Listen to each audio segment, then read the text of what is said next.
Bienvenue dans Tuba. Je suis Géraldine Févra, consultante en stratégie et en organisation. Je t'aide à passer de sous-l'eau à CEO. Que tu sois freelance, solopreneur ou que tu veuilles le devenir, Tuba te fait plonger chaque semaine dans le monde de l'entrepreneuriat. Tous les mardis, retrouve un nouvel épisode où je pars à la rencontre d'entrepreneurs. Ici, tu trouveras des idées, des conseils, des outils pour ton business, pour t'aider à entreprendre de manière libre et pragmatique. En clair, pour faciliter ton entrepreneuriat. Bonne écoute! Aujourd'hui, je suis avec Andrzej. Bonjour à toi. Comment ça va? Bonjour Géraldine, ça va très bien, je te remercie. Je suis ravi d'être là aujourd'hui. Oui, je suis trop contente que tu sois là aussi. Merci. Un papa, enfin, dans cette saison, il était temps.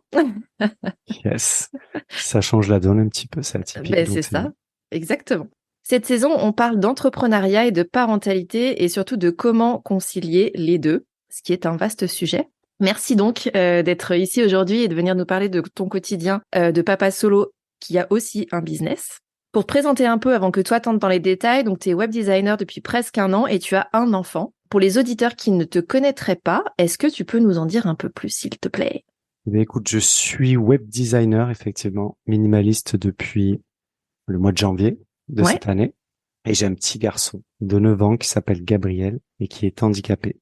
Et j'ai démarré mon activité en proposant la création et l'analyse de sites internet. Et puis à mesure que j'avançais et que progressais en fait dans mon activité, j'ai basculé vers la landing page qui correspondait un peu plus à la cible que je voulais atteindre. Et donc voilà, j'ai fait la transition progressive et désormais voilà, je focalise mon attention sur le travail de landing page en espérant pouvoir aider un maximum d'entrepreneurs justement à développer leur activité en ligne. Parfait, on rentre tout de suite dans le vif du sujet et avec des termes que seuls les entrepreneurs connaissent, parce que quand moi je parle de landing page dans un repas de famille, on me regarde avec des gros yeux en me disant de quoi elle parle, qu'est-ce que c'est que ce truc. Mais heureusement, vous qui nous écoutez, normalement, vous savez ce que c'est. Si vous ne savez pas, vous allez bientôt savoir. Et parcours aussi qui montre que parfois on commence avec une idée et que potentiellement on la fait évoluer, même si c'est janvier et à l'heure où on se parle, on est au mois de décembre, donc c'est encore assez récent. Mais tu nous parles déjà de l'évolution en tant qu'entrepreneur et il y a une idée de départ et puis ensuite on la fait bouger un peu, donc c'est trop bien. On va pouvoir rentrer dans le détail de ça aussi. Oui, effectivement. Vas-y. Oui, non, c'était juste pour rebondir sur ce que tu disais et que le voyage d'entrepreneur, en fait, c'est un petit peu ça.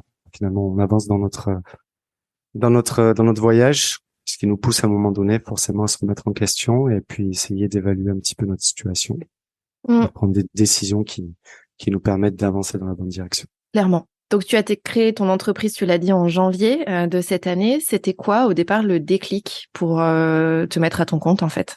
Le déclic a été très simple. C'est que j'arrivais à terme de mon chômage et qu'en fait, j'avais pas trop le choix, finalement, de me lancer. J'avais 2 solutions qui s'offraient à moi. C'est soit je trouvais un job un petit peu dans le salariat de manière à pouvoir justement subvenir aux besoins à la fois de moi et de mon fils.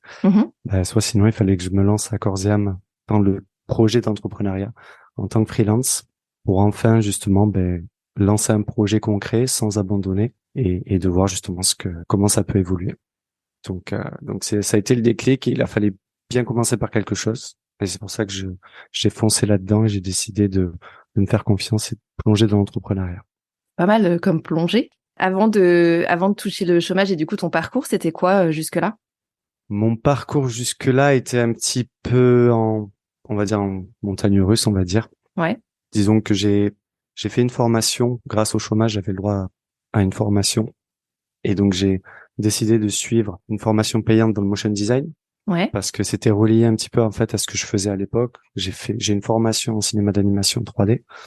J'ai dû lâcher ça un petit peu parce que entre-temps, il a fallu que je trouve une solution parce que j'étais avec mon ex-femme, on venait d'avoir le petit, il fallait un revenu fixe et je devais payer aussi mes études parce que j'avais dépensé 20 000 euros pour pouvoir payer ces études-là, donc il fallait les rembourser. Et donc voilà, je suis parti de cinéma d'animation, j'ai fait une grande pause. Et après ça, en fait, je suis rentré en contact avec une personne qui était dans le coaching de performance. Et en fait, il avait besoin de moi pour que je puisse l'aider sur des visuels. Et donc finalement, je l'ai accompagné, on a travaillé ensemble sur le développement de son activité. Et c'est là où je suis un petit peu rentré plus dans le détail de ce qui était réellement le web design, ce que pouvait être aussi le copywriting, le marketing, etc. Ok.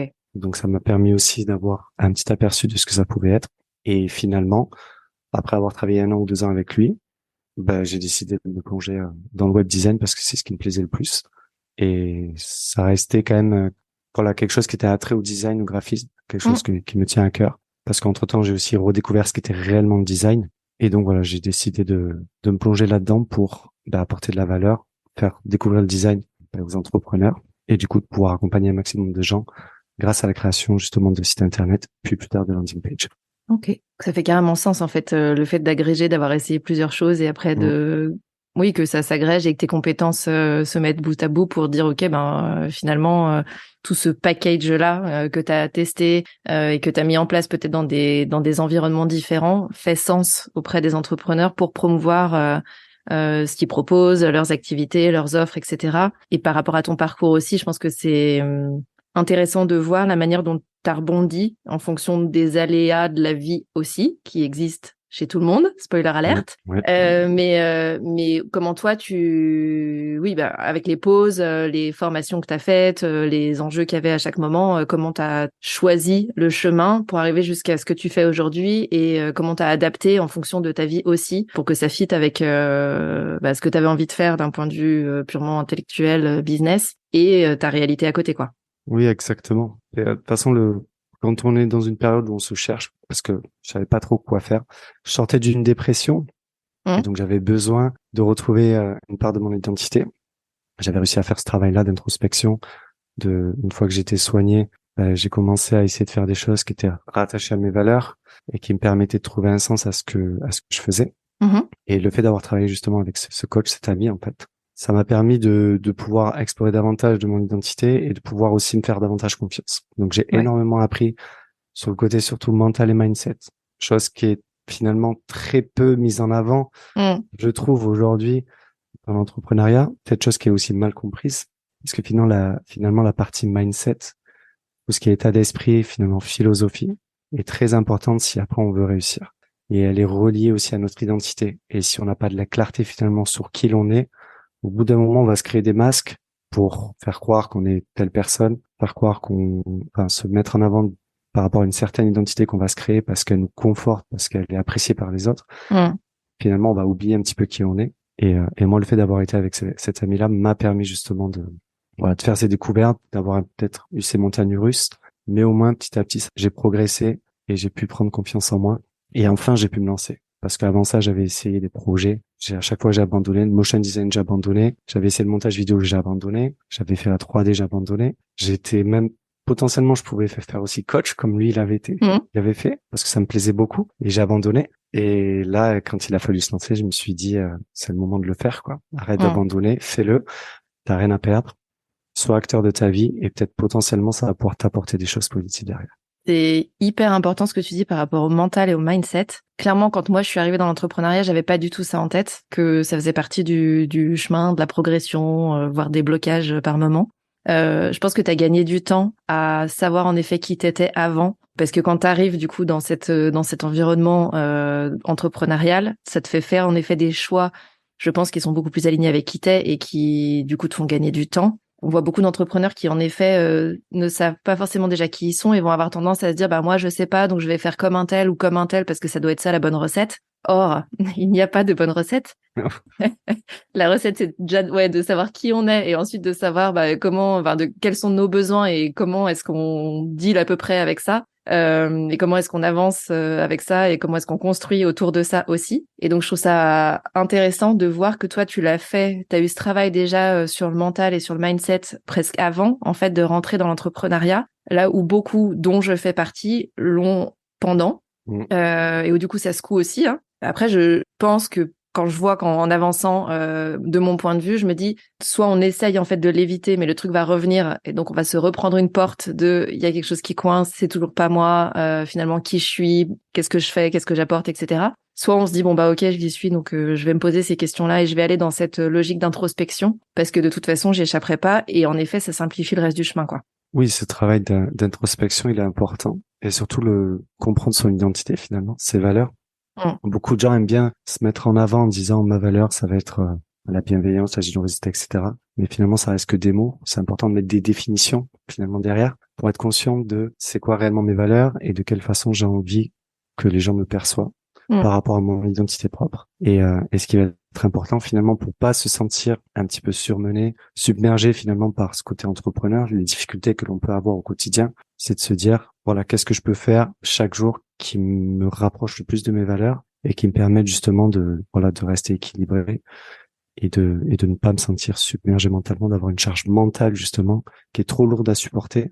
D'autant plus si je suis parent, parce qu'après ça, il y a aussi le côté gérer la gestion émotionnelle avec son enfant, sachant qu'il faut pas que non plus qu'il soit, qu'il prenne toutes nos charges mentales à cause de justement notre problème de pas réussir à gérer notre capacité à gérer, bien sûr, ouais. Tous ces aspects-là émotionnels qui peuvent être très difficiles pendant l'entrepreneuriat. Oui, clairement.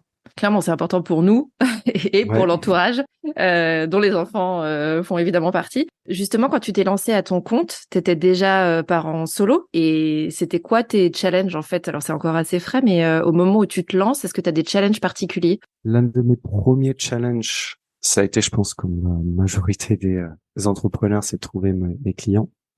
Donc, chose qui a pris un petit peu de temps parce qu'il a fallu que je parte un petit peu de zéro. J'avais pas forcément de notion sur la prospection, etc. Donc, je m'étais renseigné et puis je me suis lancé. J'ai dû envoyer peut-être entre 250 et 300 mails pour essayer d'avoir déjà un point de contact avec certaines personnes qui pourraient être intéressées par ce que je fais. Je proposais justement des tips gratuits par rapport à leur site pour les conseiller, etc. En échange de témoignages. Donc, moi, je récupérais des témoignages. Donc, finalement, mes efforts constants étaient quand même récompensés, même si j'avais pas de suite les clients. C'est ça. Pas par des euros, mais au moins un peu par de la preuve sociale, quoi. Exactement, ouais. Et ce qui m'a permis finalement, au bout d'un mois, d'avoir finalement les premières personnes, qui avaient accepté justement que ces premiers échanges et qu'elles reviennent vers moi pour justement que je puisse travailler avec elles. Donc, c'est comme ça que je les ai eus. Et à côté de ça, il y a quand même eu le LinkedIn sur lequel j'ai commencé à publier finalement à peu près à la même période où j'ai commencé le freelance. Il y a eu aussi les premiers clients via LinkedIn qui sont arrivés aussi. Et finalement, ça m'a permis de décoller à partir du mois de mars, février. Et assez rapide. Assez rapide, ouais. Ouais. Mais dans la logique, en effet, d'aller écouter le marché, d'avoir des échanges et de pas être en mode tout de suite, viens, tiens, j'ai plein de choses à vendre, mais plus d'être dans l'écoute et la proposition de je peux t'aider à changer ça, ou voilà ce que j'ai analysé sur ton site potentiellement, qui est forcément en termes d'approche un peu plus agréable que la prospection pourrine. On ne se connaît pas, mais je vends des sites internet. Bah oui, si j'en ai pas besoin, voilà. Ouais. Surtout que moi, souvent, c'était pour de l'analyse. C'est vrai que trouver des gens qui ont besoin d'un site internet, on ne sait pas forcément de suite. Ouais. Les gens, ils ont ce biais en se disant, ça va coûter excessivement cher. Donc voilà, j'ai plutôt tenté l'approche. Je peux potentiellement vous aider à améliorer votre site. Donc, est-ce que vous voulez un retour gratuit? Et il y a beaucoup de gens qui ont plutôt apprécié cette démarche-là.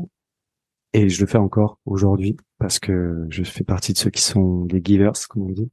Et j'aime bien pouvoir continuer à donner de la valeur de cette manière. Je pense que c'est une méthode qui, moi, me parle dans les valeurs et dans mon mode de fonctionnement, et bien sûr où je suis beaucoup plus réceptive en tant que cliente potentielle aussi, d'être dans cette logique-là et encore une fois, pas dans une logique, bien sûr qu'on fait tous du business, bien sûr que quand on est sur LinkedIn et qu'on échange avec des gens, on se doute bien que c'est pas forcément pour aller boire un apéro, quoique.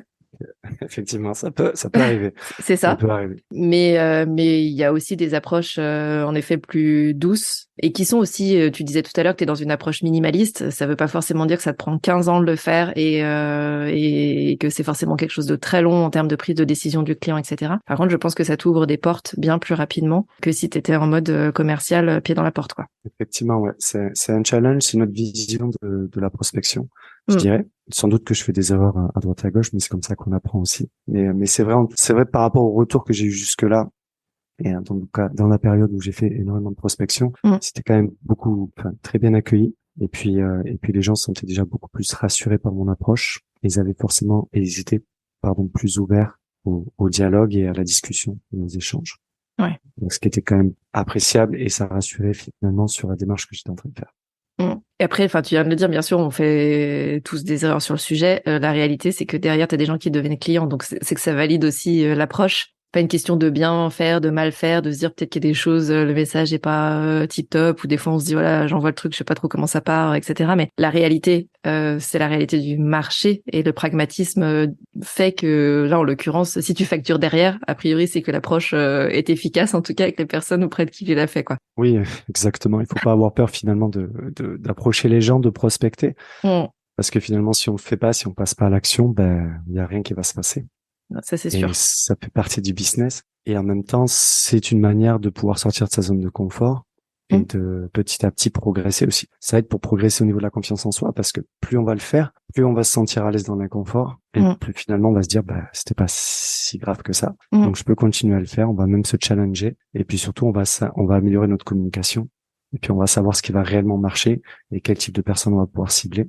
Et c'est aussi là où on va pouvoir se dire, bah tiens, finalement, je vais progressivement faire la transition vers tel ou tel aspect de mon entreprise, enfin de ce que je fais, parce que ça me convient mieux maintenant.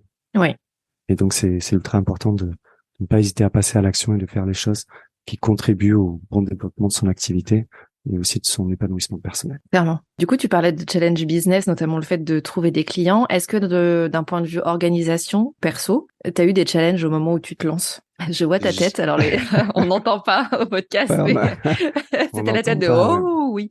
Non, ouais. Pour remettre un petit peu le contexte pour justement les personnes qui nous écoutent, moi, mon fils, qui s'appelle Gabriel, qui a un handicap, donc il a un trouble envahissant du développement. À 3 ans, il avait été diagnostiqué autiste modéré. Après, il avait intégré un hôpital de jour, ce qui avait radicalement transformé son état en quelque sorte. Et il avait justement eu une évolution positive. Donc, ils ont fait évoluer le diagnostic.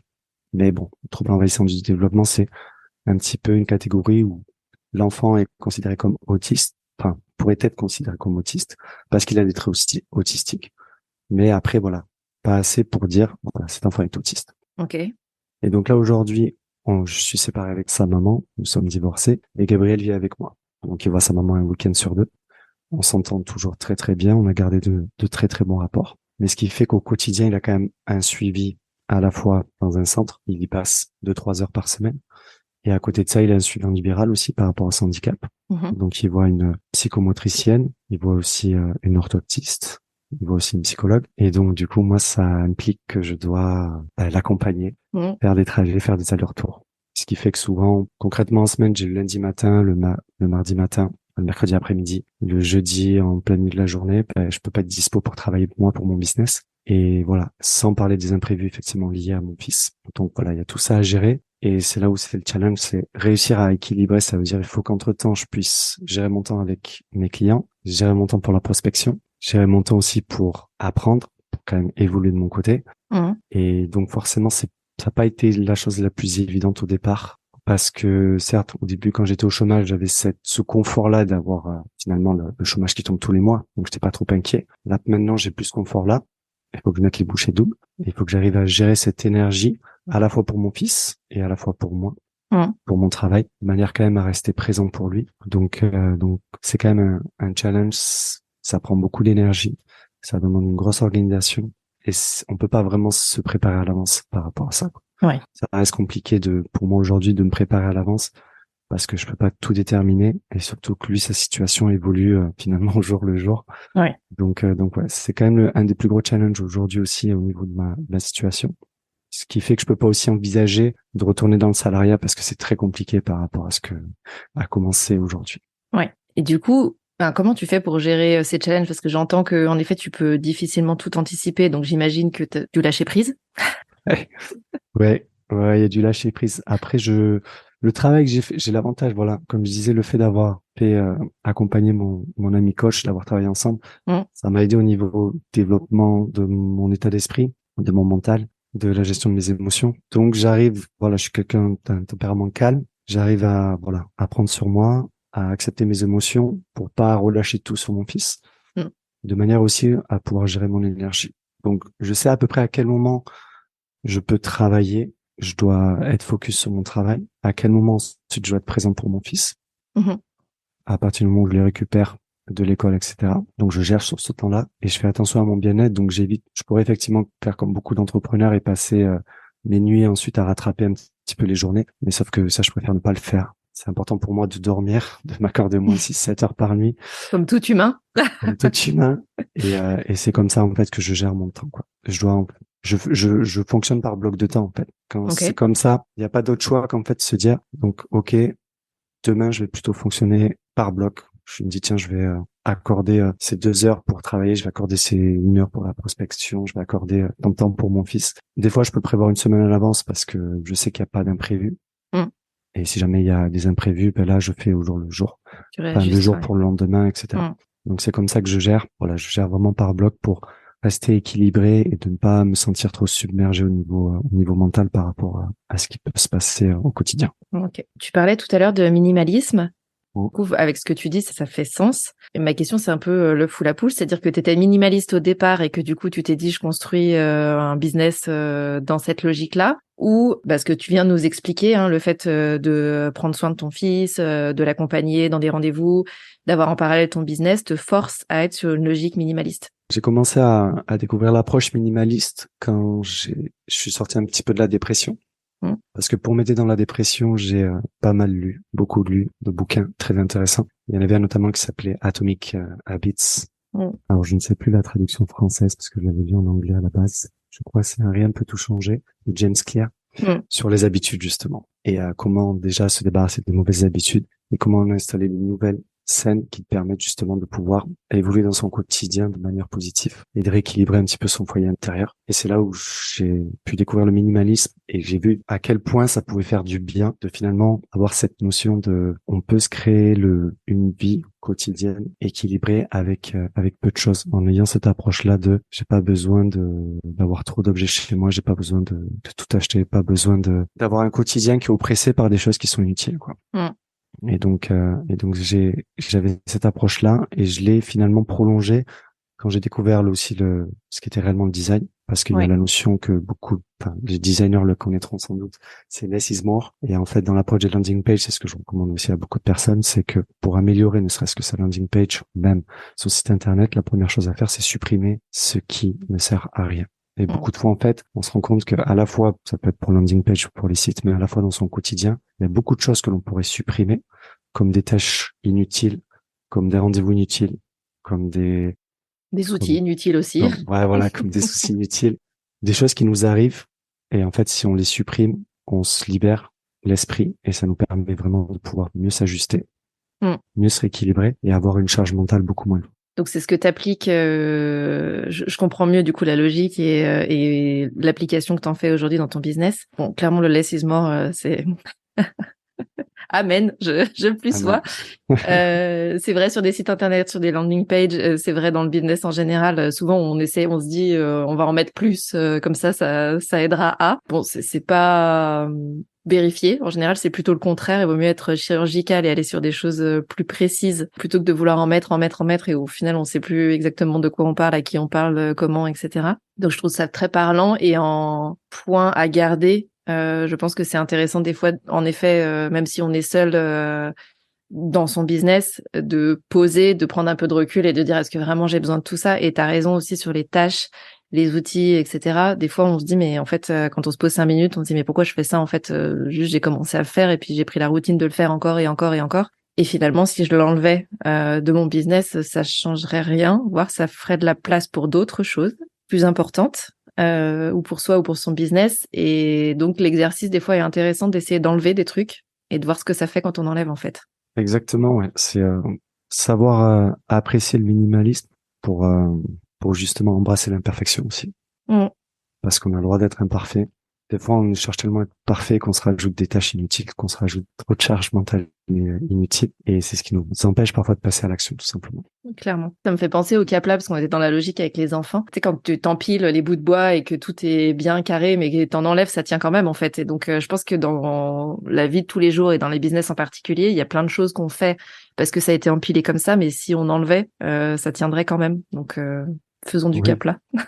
Faisons du Cap Lab avec notre vie, ça marche très très bien, ouais. On se rend pas compte qu'en fait le fait d'avoir un enfant quand même, ça nous permet aussi de développer un état d'esprit qui est peut-être différent. Ça nous rajoute forcément une tâche supplémentaire, plus de responsabilité.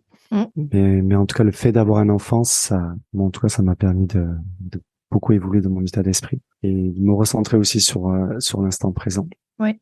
Et de me dire que ce qui compte aussi, même dans cette approche, on peut relisser un petit peu l'approche minimaliste, mais finalement, un enfant n'a pas besoin qu'on soit présent H24 pour lui. Il a juste besoin qu'on soit présent au moment où il le désire. Beaucoup d'enfants, on s'en rend compte, des fois, on se laisse tellement submerger par notre travail, on a tellement envie de réussir le côté entrepreneur, etc., notre business, que parfois on oublie ces instants qu'on peut partager avec nos enfants qui finalement vont nous faire du bien et vont nous permettre de souffler et après de pouvoir se recentrer de manière beaucoup plus sereine dans notre business. Clairement. Et quand je t'entends, je me dis aussi, c'est des instants, et c'est le parallèle est tout à fait valable aussi pour le business, de pas forcément vouloir avoir le truc le plus compliqué ou le plus premium, etc. Et c'est vrai aussi avec les enfants, j'ai l'impression, l'instant, des fois, il y a des super moments qui restent. Et par exemple, dont mon fils me parle, il a 10 ans et il va me parler d'un truc qu'on a fait il y a 5 ans, qui était un truc hyper simple, voilà, où moi je suis passée à autre chose, j'y pense plus forcément. Et lui, ça l'a marqué parce qu'il se souvient où on était à ce moment-là, quel temps il faisait, quelles sensations ça faisait, etc. Et c'est pas forcément une journée à Disney ou un truc super complexe à mettre en place, en fait. Ah oui, je te rejoins totalement. Ce qui est vrai, c'est vrai que les enfants, les moments qui comptent le plus pour eux sont finalement les moments qu'ils passent avec leurs parents. C'est ça qui va créer finalement une charge émotionnelle assez importante, qui va faire que le souvenir va se prolonger et va perdurer. Parce que finalement, nous, ce qui est important, c'est de pouvoir créer ces souvenirs-là avec nos enfants, puis ensuite perdurer même jusqu'après notre mort finalement. Et on vit au travers des souvenirs de nos enfants. Donc si on passe trop de temps à penser notre business, au bout d'un moment, on va lâcher tous ces instants avec nos enfants, on va pas les voir grandir et on aura oublié d'être là pour eux. Et malheureusement, ce temps-là, on peut pas le rattraper. Ils jouent contre nous. C'est ça. Donc c'est à nous d'être vigilants et de préserver aussi notre enfant des problèmes qu'on peut avoir aussi dans notre business. Parce qu'on peut très vite ne pas faire attention à cette frontière-là et évacuer finalement toute notre frustration, toute notre colère par rapport aux situations difficiles qu'on peut avoir sur notre enfant qui lui ne comprend pas, qui n'a pas demandé. Il vit pas du tout ça en fait. Donc c'est ça, exactement. Donc c'est important. On a le droit de lui dire quand ça va pas bien, parce que je pense que c'est important aussi la communication. Je trouve que moi c'est ça qui m'aide en tout cas aujourd'hui avec mon fils. Il a le handicap, c'est certain. Ça reste un challenge pour moi parce qu'aujourd'hui voilà, je dois faire face des fois à des situations où je sais pas si la manière dont il va se comporter est liée à son handicap ou s'il est juste lié au fait qu'il soit un enfant de son âge à 9 ans. Et ça implique que je dois communiquer beaucoup avec lui, voilà, et ça m'aide en tout cas moi pour au quotidien gérer l'équilibre que je peux avoir entre le fait d'être parent et le fait d'être aussi une personne qui est en freelance et qui essaie de vivre de l'entrepreneuriat. Après, je pense que le fait de verbaliser, c'est aussi important pour eux, de comprendre et de pas avoir finalement qu'une image de ce que ça pourrait être l'entrepreneuriat, parce que, enfin voilà, avoir un business, si je demandais aujourd'hui à ma fille de 6 ans ce que je fais comme job, je serais... D'ailleurs, je vais le faire, tiens. À mon avis, je vais bien me marrer sur la réponse. Je pense qu'elle a pas d'idée, tu vois, exacte de qu'est-ce que je fais concrètement, où elle va dire, bah tu fais tes visios, ok. Voilà, mais je trouve ça important aussi de verbaliser quand, ces fameuses montagnes russes, et elles peuvent exister aussi bien sûr en étant salarié, mais en tant que parent, on n'est pas, il n'y a pas le parent du travail et ensuite le parent. C'est la même personne, et donc c'est à mon sens bien aussi de pouvoir dire aux enfants, bah là c'est difficile, là je suis stressée, là c'est compliqué parce que j'avais un super client qui vient de me planter, et voilà, sans forcément entrer dans des détails systématiquement, mais et sans vouloir transférer, comme tu le disais, les émotions, mais juste d'être dans une lecture aussi et une verbalisation de c'est aussi comme ça en fait, et c'est pas parce qu'on est adulte que justement on est dans une perfection ou dans une recherche de perfection de quelque chose.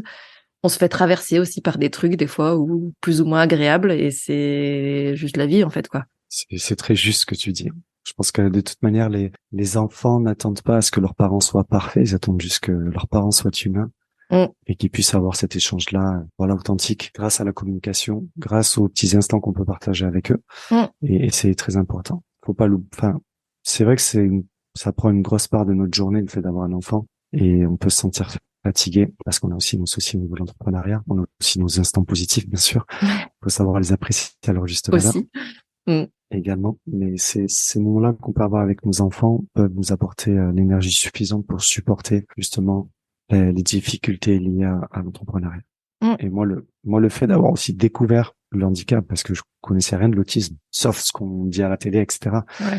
Mais quand on découvre ce monde-là, quand on découvre ce que c'est le handicap, quand on découvre, finalement, il y a des handicaps beaucoup plus lourds que celles que mon fils peut avoir, on a une autre perspective de la vie, quoi.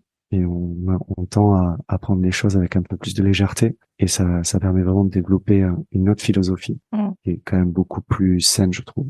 Oui, et qui amène aussi du recul sur, bien sûr, le business, mais sur la vie en général, et ce qui est plutôt salutaire en général aussi. Oui, parce que souvent on se laisse des fois emporter un petit peu parce qu'on peut subir au quotidien au niveau de l'entrepreneuriat, et finalement c'est même pas des petits problèmes, c'est juste finalement des challenges. Donc quand il va nous arriver tel ou tel problème, il faut plutôt s'adapter, se dire quelle solution je peux trouver pour vite me sortir de là et rééquilibrer la balance, parce que j'ai déjà fait et je sais que je vais pouvoir y remédier. Et finalement, ces problèmes, des fois qu'on pense qu'ils sont insurmontables, ne le sont pas tellement, parce que quand on voit ce qu'on a déjà accompli en tant que parent, on peut se dire que voilà, ça va être des petits challenges minimes, quoi. C'est ça. Donc, faut savoir relativiser un petit peu, même si effectivement, c'est pas toujours évident. Oui, et quand on est dedans, voilà, c'est pas toujours le moment où on relativise, mais juste cette prise de recul, de se dire aussi, oui, il y a des moments plus difficiles que d'autres, mais ça reste des passages qui changeront, et le moment difficile aura une fin, et heureusement. Heureusement. Mais c'est aussi la logique, ce qu'on disait tout à l'heure, un peu de passer à travers et de se dire, bon, voilà, ça existe, c'est là, je ne le refuse pas, mais bon, c'est mieux quand ça s'arrête, mais ça va quand même à un moment s'arrêter, et donc il y aura d'autres jours meilleurs potentiellement après, quoi. Oui, les jours, de toute façon, qu'il y ait des moments positifs ou des moments négatifs, ça finit par passer. C'est pour ça qu'il faut être attentif. Et je pense même en tant qu'entrepreneur, il peut nous arriver une période où on a que des moments, voilà, c'est ultra positif, il se passe que des choses bien. Parfois, on se laisse tellement porter par ça qu'on oublie à un moment donné qu'il va y avoir la tangente négative qui va revenir. C'est ça. Et vu qu'on l'a oublié, finalement, on est mal préparé. Et quand ça nous arrive, ça devient très difficile à gérer. C'est là où peut-être on peut être un peu plus, ça peut être difficile à gérer émotionnellement. On peut, du coup, avoir des relations un petit peu compliquées avec nos enfants. Et il faut pas oublier ça, quoi. Que qui ont des bons moments ou des mauvais moments, ça finit toujours par passer. Donc, il faut savoir rester quand même neutre, les apprécier, bien sûr, à leur juste valeur. Les bons comme les mauvais, mais être conscient que voilà, ça restera toujours un petit peu les montagnes russes et qu'il faut arriver à équilibrer les choses. Clairement. Et dans ces moments-là aussi, que ce soit positif ou moins positif, tu parlais tout à l'heure de ressources et notamment de livres, Atomic Habits. Est-ce que toi, tu as eu d'autres ressources, ou tu en as toujours d'ailleurs, qui t'aident, soit sur la partie entrepreneuriale, soit sur la combinaison business, parentalité? Moi, je lis beaucoup de livres, en fait. C'est surtout la lecture qui m'aide finalement à développer un petit peu ma philosophie. Enfin, j'aime bien dire les choses comme ça. Ouais. Et en fait, à un moment donné, je lis plus. Au départ, je lisais beaucoup parce que je me disais, voilà, fallait lire énormément de livres, énormément de bouquins sans forcément réfléchir. J'ai dit, tiens, la thématique me plaît. Maintenant, je serais plus dans une approche. Aujourd'hui, j'ai besoin d'évoluer dans tel aspect de ma vie. Donc, qu'est-ce que je peux lire comme livre potentiellement qui va m'aider justement à évoluer et à finalement développer ma philosophie. Donc, un des premiers livres que j'ai lu aussi, j'étais en pleine dépression. Ça a été Les mots sont des fenêtres de Marshall Rosenberg sur la communication non violente. C'est là où j'ai appris qu'on ne savait absolument pas communiquer, même quand on est adulte. Enfin, en tout cas pour moi, j'ai appris que je ne savais pas communiquer quand j'ai lu ce livre. Et je trouve que la communication, c'est quelque chose qui devrait être appris même dès le bas âge pour permettre justement aux gens d'apprendre à communiquer, à la fois avec les clients, à la fois avec son enfant, à la fois avec ses parents. Et c'est un des premiers livres que j'ai lu qui m'a permis vraiment de bien évoluer. Mais souvent, c'est comme ça. Que de la lecture, que des livres. Qui me permettent justement de pouvoir, équilibrer ma vie et ne pas me sentir submergé par la pression ou la peur de l'échec, parfois aussi. J'écoute des podcasts aussi. Ça m'arrive d'écouter également quelques podcasts plutôt anglophones. D'accord. Qui me permettent, celui que j'écoute énormément, c'est Eddie Pinero, que j'aime beaucoup. Il y a qui parle beaucoup sur le développement personnel, sur la confiance en soi, plein de choses comme ça. C'est plutôt des longs podcasts qui sont, il fait quand même des podcasts très, très, très longs. Mais ça permet vraiment de réfléchir un petit peu de prendre une autre perspective sur ce qui peut nous arriver dans telle ou telle situation. Moi, ça m'aide beaucoup. Il y a aussi Jay Shetty que j'écoute beaucoup, un podcast. Et après, c'est principalement, aujourd'hui, c'est ça. C'est déjà pas mal. C'est déjà pas mal. C'est déjà pas mal. Je mettrai du coup les noms dans la description de l'épisode pour ceux qui voudraient aller voir. Du coup, c'est vrai que j'imagine les livres et le podcast, ça te permet aussi de pouvoir justement faire une pause, toi analyser, comprendre, réfléchir, te poser des questions et cheminer aussi à ta propre vitesse, là où quand c'est avec une conversation ou avec quelqu'un en face, c'est peut-être pas la même dynamique en fait. Exactement, parce qu'on n'arrive pas toujours à trouver les personnes qu'il faut pour échanger sur nos problèmes, sur notre situation. Parce que des fois, ça prend du temps quand même de créer des relations. Voilà, que ce soit via LinkedIn ou même directement quand on est en sortie ou qu'on essaie de rencontrer des gens dans un salon ou autre. C'est pas évident de construire des relations. Et effectivement, les podcasts, ça permet de suite de se plonger dans une thématique en particulier qui aujourd'hui nous travaille. Et on peut ainsi avoir une meilleure ouverture d'esprit par rapport à ça. Et ça permet de challenger un petit peu notre schéma de pensée et de se dire, OK, moi je pense comme ça, est-ce que ma pensée elle est bonne? Ou est-ce que je devrais peut-être pas justement revoir un petit peu mes croyances par rapport à ça et peut-être du coup évoluer et chercher des réponses ailleurs. Et là aujourd'hui, ça m'arrive d'écouter des podcasts français aussi. Je sais que par rapport à la gestion, la communication et la gestion des émotions avec mon fils, je sais que j'écoute le podcast de Manon Tournant. Et il y a aussi un podcast que j'aurais bien aimé avoir quand j'ai débuté. Il a fait un peu plus tôt. C'est Alexandre Ferrero, mes premières fois sur LinkedIn. Ça a été un des premiers avec qui j'ai pu échanger, qui m'a aidé au départ. Quand je me lançais justement sur LinkedIn, on avait pu avoir quelques échanges. Et voilà, il a été là pour m'aider, pour échanger, pour discuter. Après, il a lancé son podcast un petit peu après. Et je trouve qu'aujourd'hui, c'est un très bon podcast pour les personnes justement qui débutent. Et il y a beaucoup de profils différents qui parlent justement de leur première fois et ça permet aussi d'avoir un recul, je pense, intéressant et surtout authentique sur ce que c'est réellement la réalité de l'entrepreneuriat. Je trouve qu'on n'entend pas assez, il y a pas assez de communication, surtout au niveau des échecs et peu de gens partagent finalement leur vulnérabilité par rapport à ce qu'ils traversent. Ils attendent d'atteindre le haut pour parler de tout ce qu'ils ont réussi, de toutes les choses positives. Alors que finalement, s'ils parlaient au fur et à mesure un petit peu des moments délicats, des échecs, etc., ça permettrait d'ouvrir la porte un peu plus d'authenticité sur LinkedIn, où les gens seraient peut-être plus en même à partager leur vulnérabilité. Et je suis certain ça pourrait créer de la conscience beaucoup plus cohérente autour de l'entrepreneuriat. Clairement, et puis de montrer qu'il y a aussi plein de parcours différents et qu'il n'y a pas cette fameuse recette, ce fameux hack ultime de il faut faire A, B, C et D et ça y est, c'est bon, t'es successful, t'as 1 million de CA. Et non, faut pas chercher tout ça. Faut pas tomber dans le piège de je kiffe cet entrepreneur, j'ai envie de devenir comme lui. Parce que sinon c'est créer en fait sa vie entrepreneuriale en fonction de la vie d'un autre.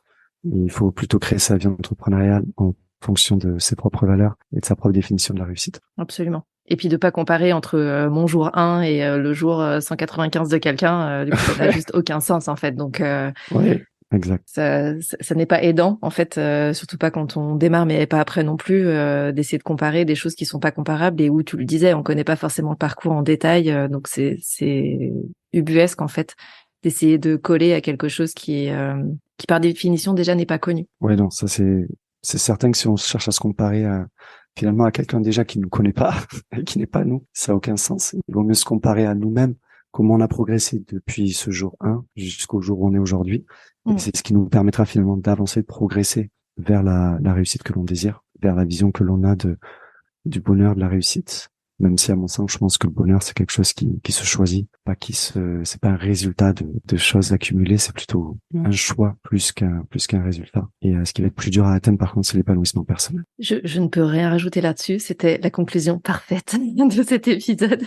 Merci beaucoup. Toi qui nous écoutes, tu peux retrouver tous les liens pour joindre Andjé sous la description de cet épisode. Si tu as aimé l'épisode aujourd'hui et que tu penses que ça peut aider ou inspirer quelqu'un, évidemment, tu peux partager l'épisode et en parler autour de toi, que ce soit en story, sur LinkedIn, au prochain apéro avec tes voisins, où tu veux, parce que c'est en effet le but de Tuba, de parler d'autres parcours entrepreneuriaux qui sont peut-être moins connus, peut-être moins clinquants et encore, mais qui en tout cas montrent d'autres visages de l'entrepreneuriat. Merci beaucoup d'être venu me parler dans Tuba. C'est ce que je disais en intro, le point de vue des papas manquait un peu, donc je suis ravie d'avoir eu le tien. Bah écoute, je suis très content d'avoir été le premier papa à intervenir au sein de ton podcast et ça m'a fait très plaisir d'avoir cet échange avec toi aujourd'hui. Merci beaucoup. Bah, je te remercie.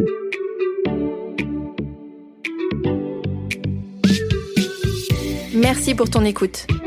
Tu as aimé cet épisode ? Si tu veux promouvoir Tuba, La meilleure façon de le faire, c'est de laisser un avis 5 étoiles sur ta plateforme d'écoute préférée.